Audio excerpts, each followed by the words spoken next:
ल आज हामी पोखराबाट दाजी दिदी सानो भाइ अनि म मिलेर हामी पर्वततिर हेर्नुहुँदैछौँ है। त्यहाँदेखि जाँदैछौँ। अब बिचबिचमा म सानो क्लिपहरू जोड्दै जान्छु है। दाजुले मलाईतिर नहेर्नु होला, राम्रो छ। टक्क मुस्कुराएर मजाले चलाउनु भएको छ गाडी है। लभली न्यू हाइन्डाईको गाडी। यता हाम्रो दिदी हुनुहुन्छ है। दिदी हामी कहाँ जाँदैछौँ? पर्वत जाँदैछौँ हामी है। सानो भाइ के छ? हाम्रो सानो भाइलाई सबभन्दा पहिला बधाई छ है एमबिबिएसको लागि। अनि हामी आज मामा घर जाँदैछौँ है नि त? ल ठिक छ एकदमै यसरी जाँदैछौँ है। So lovely. हामी चाहिँ अब फेदी खोलातिर आउँदैछौँ। हामी उपल्लो हेम्जा क्रस गरिसक्यौँ। Lovely beautiful mountains. कस्तो राम्रो छ है। अझै दिन क्लियर छ दिन। एकदमै राम्रो देखिरहेछ है। हेर्नुहोस् है, इन्जोय गर्दै गर्नुहोस्। अहिले पछि पनि त्यसरी ड्राइभर छ नि है। ल हामी चाहिँ यस्तो मजाले दाजुभाइ मिलेर फेदी खोलाको डाँडातिर जाँदैछौँ है।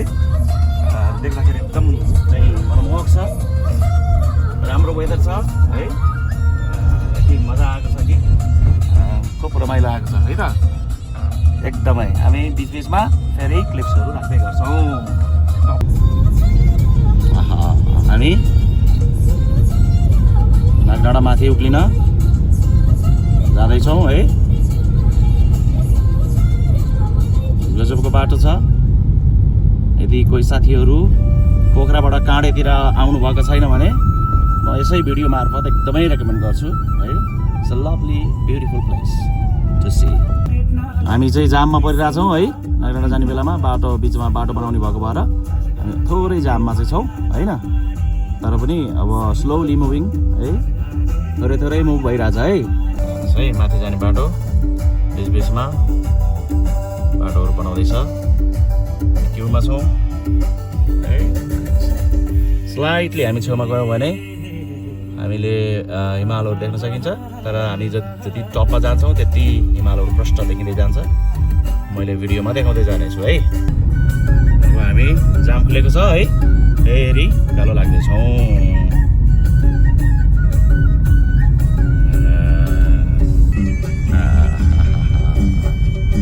कस्तो राम्रो ठाउँ छ है। आज क्लियर भएन क्या तर ठिकै छ दाजु, ठिकै छ यतिको। हामी छ Let's see the mountains। ल हेर्नुहोस् है, हामी नागडाँडातिर जाँदैछौँ। मैले त्यहाँ एउटा माउन्टेन देखिरहेको छु है, फिसटेल। हामीले जेनरली पोखराबाट हेर्दाखेरि एउटा मात्रै चुचुरो देखिने फिसटेल। यहाँबाट हेर्दा दुईवटा देखिन्छ। म त्यही देखाउन खोजिरहेको छु है। ल हेरौँ।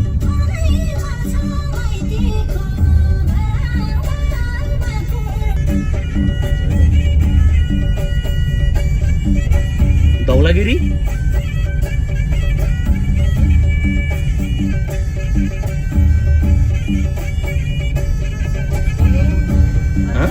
अन्नपूर्ण है। हेर्नुहोस् है, माछा पुछ्रेको दुईवटा टाउका कस्तो मजाले देखिएको छ है। Looks very beautiful. यहाँबाट अन्नपूर्ण धौलागिरी हुँदै रेन्ज अगाडिहरू छन् है। यसरी देखिन्छ नागडाँडाको अवस्था है। हामी चाहिँ जनवरी पोखराबाट आधा घन्टामा हामी सर नागडाँडामा आइयो है त।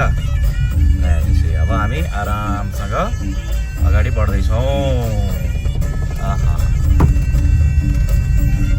आज अलिकति तुवालो जस्तो देखिएको छ तर पनि यस लुक्स अमेजिङ।